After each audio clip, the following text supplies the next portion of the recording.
Irmãos, é uma alegria participar dessa conferência. Quero abraçar Uriel pelo aniversário do PNO, esse projeto que tem abençoado o nosso país e a tantas pessoas, eu diria, talvez até outros lugares do mundo, né? Uriel certamente tem aí notícias de outros lugares do mundo abençoados através do trabalho desse ministério. Quero manifestar minha gratidão ao Uriel pelo convite e por contar comigo, me inserir nesse projeto tão rico que é o Perguntar Não Ofende. Na programação original, Uriel, estava 7h20 para eu começar a falar. Como eu vou começar a falar 7h10, significa que eu tenho 10 minutos a mais, é isso? Não? Ok? Continua 20 minutos? Não deu certo, Paulo, infelizmente. Eu tentei. Pois bem, irmãos, nosso tema é Pensando o Solas, este mundo um inimigo. E, na verdade, o tema, ele vem de uma pergunta que alguém enviou para o Perguntar Não Ofende, e eu vou ler a pergunta, porque, como eu tenho feito quando gravo, o que eu vou tentar fazer aqui é responder a pergunta, só que com um pouquinho mais de tempo do que a gente faz na internet. Então, a pergunta é: pensando o mundo através da ótica dos 5 solas, como um cristão deve entender esse mundo? Como ele deve querer viver nesse mundo? E como ele precisa ser nesse mundo? Bem, já perceberam que a pergunta quer resolver todos os problemas cristãos aqui em 20 minutos, né? É óbvio que a gente não vai conseguir fazer isso, mas eu acho que a pergunta ela tem um pano de fundo geral, que é a questão da relevância prática dos 5 solas da Reforma para a vida no mundo, ou de maneira mais específica, para a vida na cultura. E eu penso que, para respondermos a essa questão, nós precisamos dar 2 passos, certo? O primeiro passo é um passo de entendimento do que são os 5 solas. A gente precisa entender o que é esse negócio chamado solas, porque pode ser que algumas pessoas acham que solas é uma banda, não é? E, na verdade, não é uma banda, é outra coisa, de onde vem o nome do grupo. Então, o entendimento dos 5 solas é o nosso primeiro passo, e o segundo passo é uma ampliação do entendimento do que são os 5 solas. Então, perceba que eu estou partindo aqui de um pressuposto de que, em geral, a gente tem uma compreensão um pouco reduzida do que são os 5 solas e o seu papel, e essa é a razão pela qual, frequentemente, nós não conseguimos perceber a sua aplicabilidade, ou como é que eles podem ser úteis na nossa vida no mundo de maneira mais prática. Então, o que eu vou fazer aqui nesta rápida palestra é seguir esses 2 passos. Eu quero primeiro definir o que são os 5 solas da Reforma e depois aprofundar o entendimento desses 5 solas, porque eu acredito que, ao fazer isso, a relevância prática dos solas para a vida no mundo vai ficar bem evidente. Então, o que são os solas? Basicamente, nós poderíamos defini-los como um conjunto de 5 expressões latinas que foram cunhadas recentemente. Tem muita gente que acha que os solas são da época da Reforma, mas eles são bem recentes. Na verdade, eles são do século XX, e que é frequentemente utilizado esse conjunto como uma espécie de síntese ou uma espécie de resumo da teologia reformada, ou pelo menos daquele núcleo de fé comum que os reformadores tinham. Frequentemente, a adesão aos 5 solas é muito utilizada como um indicativo da identidade reformada. Quando alguém quer se apresentar como um reformado, ele diz: olha, eu sustento os 5 solas da Reforma. Ou quando uma igreja se apresenta como reformada, frequentemente ela recorre aos 5 solas. Acho que é bem conhecido que esse conjunto recebe este nome por causa da primeira palavra de cada expressão, não é? Sola, que a depender aí da declinação latina pode virar soli ou solus também, que é a palavra latina para somente ou apenas. Então, quais são as 5 expressões? Acho que vocês conseguiriam falar de cor aqui comigo, não é? A primeira é sola scriptura, ou somente a Escritura, sola gratia, ou somente a graça, solus Christus, ou somente Cristo, sola fide, ou somente a fé, e soli Deo glória, que é somente a Deus a glória. Então, esse é o nosso primeiro passo do dia, é tentar compreender rapidamente o que seriam os 5 solas da Reforma. Esse conjunto formado por 5 expressões de origem latina, que é frequentemente utilizado para sintetizar ou resumir o núcleo da fé reformada. Vamos agora para o segundo passo, que é o passo mais longo do nosso desafio aqui nessa noite. Na maioria das vezes, irmãos, a abordagem que nós fazemos dos solas da Reforma é uma abordagem exclusivamente teológica. E eu acho que, até certo ponto, isso é natural, porque, de fato, os solas da Reforma nasceram e se desenvolveram dentro do ambiente teológico. No entanto, eu acredito que essa abordagem, ela pode ser ampliada, e essa ampliação, ela pode ser muito rica para nós, por exemplo, ajudando-nos aí a perceber melhor as implicações práticas deste modo de organizar a fé reformada para a nossa relação com o mundo. Então, na tentativa de promover com vocês aqui uma primeira ampliação, deixa eu fazer uma sugestão, tá bom? Essa é a grande sugestão da minha resposta a essa pergunta. Eu quero sugerir, eu penso que, ao resumir a teologia reformada, os solas, eles tocam e expressam importantes aspectos da cosmovisão reformada. Eu vou repetir. Quando o sola se propõe a resumir ou articular o núcleo da teologia reformada, eles tocam ou expressam elementos fundamentais da cosmovisão reformada. E se por acaso você, ouvindo aqui a minha sugestão, teve alguma dificuldade para distinguir essas duas coisas, a teologia reformada da cosmovisão reformada, fique tranquilo, você é normal, certo? De fato, as fronteiras entre teologia e cosmovisão, elas não são tão claras mesmo. Mas vejam, para o que nos importa aqui nessa noite, deixa eu propor que você distinga as duas coisas mais ou menos assim.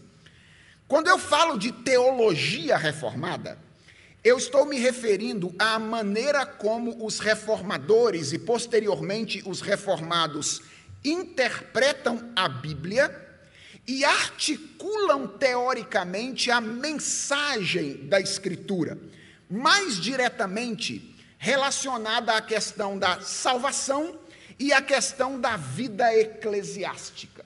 Então, quando a gente está falando de teologia reformada, é da hermenêutica da reforma e da tentativa de organizar a mensagem da Escritura e aplicá-la à salvação e à igreja que nós estamos falando.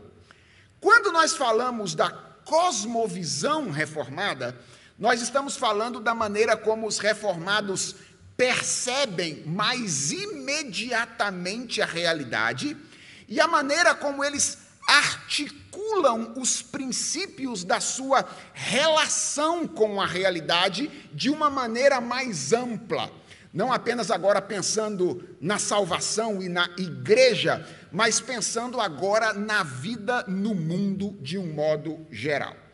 E qual é a minha tese? A minha tese é a de que, ao tentar resumir a teologia reformada, ou o núcleo da fé reformada, os solas tocam e expressam importantes aspectos da cosmovisão reformada. E para fundamentar aqui o meu ponto com vocês, deixem-me fazer 2 destaques rápidos, tá bom? O primeiro destaque é que os solas, eles foram desenvolvidos tendo como ponto de referência o catolicismo romano, certo? Obviamente, como ponto de referência antitético, ok? Ou seja, os solas, eles são uma expressão da fé reformada em contraste com a fé católica ou a tradição católica. E o que os solas fazem pressupõe uma mudança de pensamento que é estrutural, ou seja, está no nível da cosmovisão. Veja que os solas substituem uma perspectiva mais integracionista ou uma perspectiva mais complementarista por uma perspectiva mais exclusivista. Vocês conseguem perceber isso? Daqui a pouco eu vou dar alguns exemplos disso quando eu mencionar o meu segundo destaque, e eu acho que isso vai ficar mais claro. Mas, por hora, eu quero que você perceba que há um padrão pressuposto nessa maneira de sistematizar a fé em contraste com o catolicismo. Enquanto o catolicismo trabalha com isto mais aquilo, esse é o meu ponto, é sempre integração, é sempre complemento. A tradição reformada, ou a fé reformada, sobretudo tal qual exposta aqui pelos solas, trabalha com isto ou aquilo. Percebe como é que tem uma distinção de cosmovisão aqui? No catolicismo é isto mais aquilo. Na tradição reformada é sempre isto ou aquilo. É por isso que as expressões começam com sola, ou somente isto, ou somente aquilo. Então, isso aqui já é um indício de que há algo mais do que hermenêutica e teologia aplicada à igreja por trás dos solas. Há algo de visão de mundo presente aqui. E o segundo destaque que eu quero fazer, porque afinal de contas faltam só 8 minutos, 20 minutos é rápido demais, as questões debatidas em cada um dos solas, elas não são questões secundárias, que dizem respeito apenas a algumas pessoas em determinadas circunstâncias. Os solas, atenção a isso, gente, eles discutem questões primárias que todas as pessoas, em quaisquer circunstâncias, precisam enfrentar. Então, eu poderia ilustrar isso aqui usando os 5 solas, mas Uriel não deixou.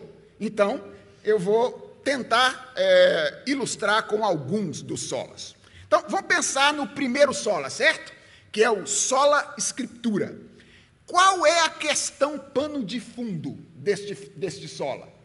É a questão da autoridade teológica, certo? Essa é a questão de pano de fundo deste sola.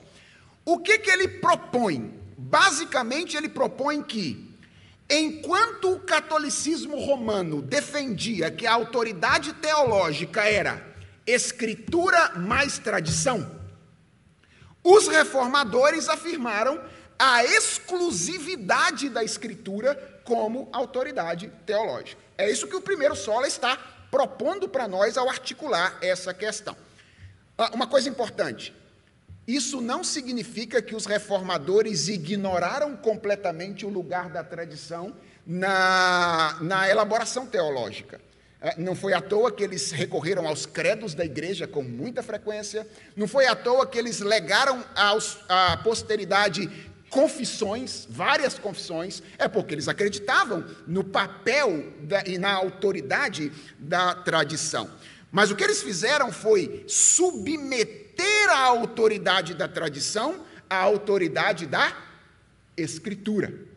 E o termo técnico para isso, na teologia, é a diferença entre norma normanda e norma normata. Ou seja, a Escritura é a norma determinante, é a norma normanda. A tradição é a norma normata, é a norma que está submetida à norma normativa, que é a Escritura. Vejam que à primeira vista, esta parece ser apenas uma discussão teológica restrita à esfera da hermenêutica bíblica e da organização eclesiástica. À primeira vista, parece isso. Mas, irmãos, não é. E por que não é? Porque não é a autoridade de qualquer categoria de pessoa que está sendo discutida no Sola Scriptura. É a autoridade de Deus. É a autoridade da pessoa divina. É como Deus se revela ao homem. E a autoridade de Deus, por exigência intrínseca de quem Deus é, não pode se estender a parte da realidade apenas. Senão, ela deve se estender à realidade como um todo. Onde é que eu estou querendo chegar? O que eu quero que você perceba é que, consequentemente, porque a gente está falando da autoridade de Deus e de Deus falando, a questão discutida no primeiro sola, no Sola Scriptura, é mais abrangente do que a da autoridade teológica e eclesiástica. É a questão da autoridade epistêmica, epistemológica, ou qual é a autoridade para o conhecimento de um modo geral. E sabem qual é a grande evidência disso? É que vários estudiosos, vários historiadores de respeito, entendem que esta revolução hermenêutica que a Reforma causou, ao afirmar o Sola Scriptura, não teve apenas implicações eclesiásticas e teológicas e eclesiásticas, teve implicações culturais. Exemplo, há vários estudiosos que relacionam o dogma do Sola Scriptura ao constitucionalismo moderno na política. Ou seja, a ideia de que nós não somos governados fundamentalmente por uma pessoa, nós somos governados fundamentalmente por um livro, a Constituição. Não era assim antes da Reforma. Antes da Reforma, o poder, ele estava na mão de um homem, de alguém, do rei. Era um modelo de governo absolutista. Depois da Reforma, por causa do dogma do Sola Scriptura, quando a autoridade emana do livro, modelos políticos se transformam, de modo que é quase inconcebível falar em um outro tipo de modelo político aceito no mundo contemporâneo, que não o constitucionalismo. Veja, a Reforma não está discutindo uma questão exclusivamente teológica e eclesiástica. Ela está discutindo um ponto de visão de mundo. Qual é a autoridade epistêmica fundamental? Como é que eu posso validar o conhecimento? E o que a Reforma está dizendo é, ou Deus fala e a verdade é possível, ou então a verdade não pode ser alcançada a parte daquilo que Deus diz. Pois bem, eu ainda tinha aqui sola gratia, sola fide, solus Christus, para tentar mostrar isso. Vou pular, vai ficar só o Sola Scriptura mesmo, né? Veja, talvez no Soli Deo Glória a gente perceba isso facilmente, né? Qual é a questão de pano de fundo do Soli Deo Glória? É a questão da finalidade, ou é a questão do sentido, para onde todas as coisas apontam.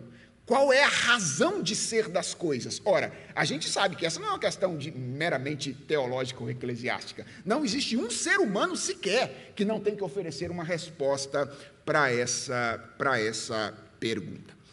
Então, qual é o meu ponto aqui, irmãos, para caminhar para o final da minha palestra?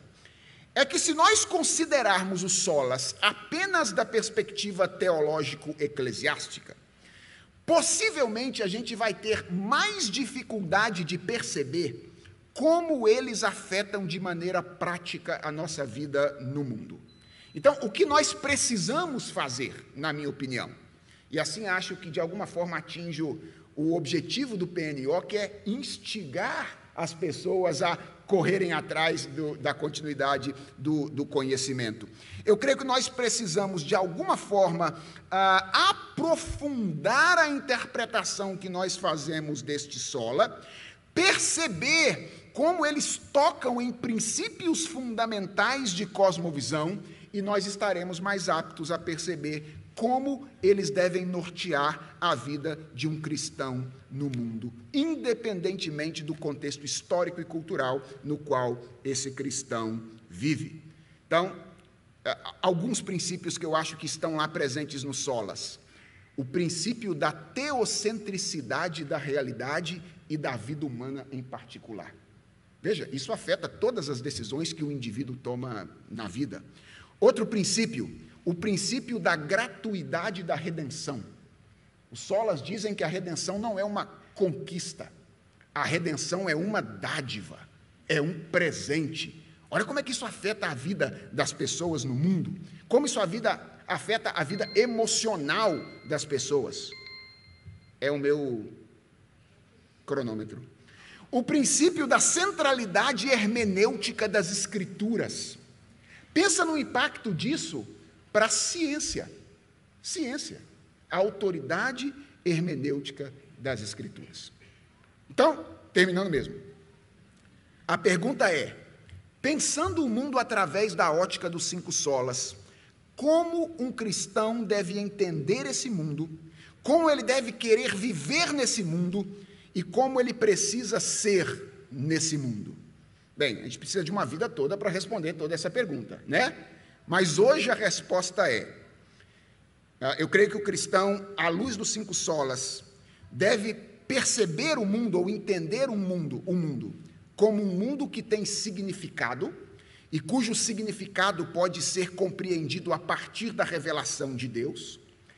Ele deve perceber e experimentar o mundo como um mundo carente, incapaz de conquistar a sua própria redenção, mas objeto da graça de Deus. E, finalmente, como um palco onde a glória de Deus se mostra através das obras da criação e das obras da redenção.